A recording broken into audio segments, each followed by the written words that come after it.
शरम बा कि भोरी तारा मनवा में भरम बा।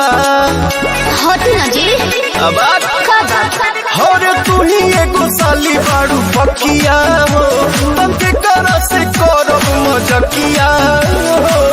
उफक दिया जने बोदे जीजा जी बोदे जीजा जी।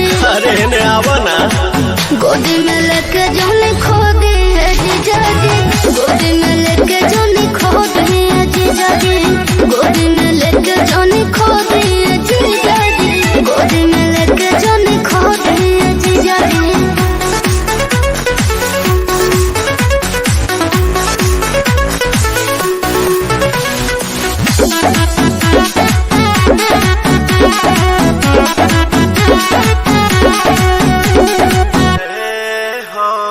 हट जाइबू का तू कोरा में से हट जाइबू का एक बेर छोड़िए देनी ता बोला घाट जाइबू का।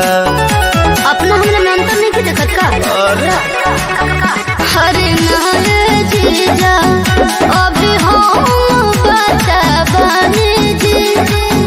कुछ गड़बड़ ना करे उमरिया के कच्चा बने जी।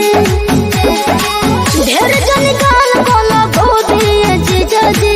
गोदी जीजा जी हम गोदी में लेके जाने खो दिए जीजा जी। गोदी में लेके जाने खो दिए जीजा जी।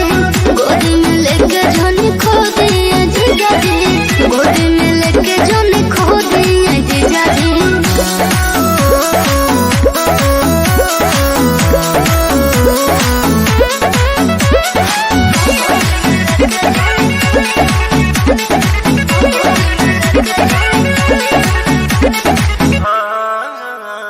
खुश करना तू मन मोरा खुश करना बाटे बहुते बेचैनी महसूस करना।